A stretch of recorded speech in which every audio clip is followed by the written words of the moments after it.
Good morning, good afternoon, good evening, folks. Michael Zuber, one rental at a time, back with the CEO of Hemlane. How you doing, Dana? I'm great. Thanks for having me again. Absolutely. You wanted to ask a question, so I will turn this over to you, and we'll see where we go from here. Yeah, so it's what everyone's been talking about, I think, at the dinner table last night. The Fed had the 75 basis point hike.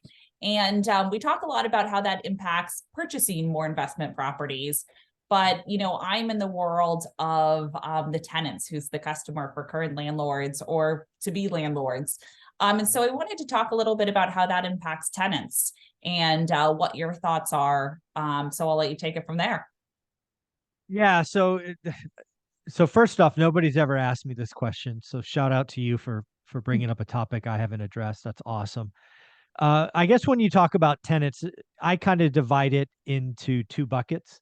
Again, this is just personal experience. There are some tenants that will always be tenants. That's what they want. That's what they like. They don't want to own. They just it's fits them. But then there are probably most tenants, and I don't know what most means. We'll call it more than 50%. I don't know how much more, but more do envision ultimately owning a home, right? That's their desire. Maybe after they're married or whatever. And unfortunately, what we are going through right now is the fastest rate increase cycle on record on a percentage basis. We've now gone up, basically 400 basis points in 9 months, and we're going higher. We have seen mortgage rates, and I just got a note from one of my lenders that they're up again today. Um, Mortgage rates may hit 8%, 8% by the end of the year. So that is going to make affordability difficult. On top of that, we have inflation in all things: food, gas, health insurance. Just everything seems to be going up. So that means it's harder to save. Mhm. On a good side, hopefully tenants are getting raises. I'm hoping, let's hope their raises more than inflation, but in many cases it is not. So, the short and unfortunate answer is they're probably going to be tenants longer than they want to be, right? If they were planning to buy, if last year, the year before, they were saving up a down payment, hoping to buy this year, that's probably dashed because again, purchasing power is down. A lot of people who get approved at 3% can't get approved at 6, let alone 7, let alone 8. So people are probably going to be tenants longer than they desired. And on top of that, I think something that probably comes out of this is, actually there is, I don't know if you want to call it good news, a silver lining. I think there's a lot of investors who tried other models. I think Airbnb is Mhm. one of them. I think there's a lot of owners who have sub 3% loans that will never sell, but maybe they'll turn their units rental.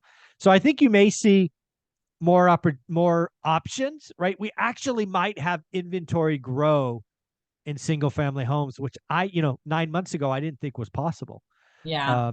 So I think we might actually see more inventory, probably Q1, Q2 of next year, which could be good, right? Rents might come down Yep. for tenants in single families. I think they're already pretty soft in apartments.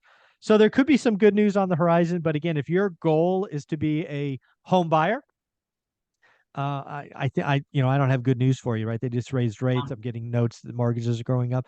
But if you want to be a tenant, I think your selection might go up next year, which hopefully is seen as a good sign. I don't know. That's kind of my off the cuff answer. Yeah, and I think for tenants and how it's impacting them, you're right. There's this category. It was called the always renter. For those who always want to rent, but there's those ones who do dream of home ownership, and that's now delayed. I think they're while they're delaying it, they might have been in an apartment and said, "I'm looking to buy a home," and now they're saying, "I can't afford to buy a home." But I want to live in a home, a single family rental or a single family home. And so I actually think that demand for single family homes as rental properties will actually increase because those who are delaying home ownership will want to be in a I agree. larger rental. And so I believe that when there is a softening in the market, it will actually impact the multifamily much more than the single family because of that delay in home ownership, but people still having I this agree. dream of having a home. So yeah. Yeah, I think very clearly, and I saw this 9 or 10 months ago, where apartment rents are going to get soft just because I mean they went up at rates that I hadn't seen in 20 some odd years. And when you get those kind of standard deviation moves, they got to revert to the mean. And we're seeing that. In housing, 9 months ago, I'm like, I just don't see the inventory. In fact, I see Yeah. inventory going down. Now that I've kind of stepped through this and realized that the Airbnb model is breaking for lots of people, realizing that there's a lot of homeowners that will become first time landlords when they move to other areas, I do think inventory in single family homes go up. But you're right.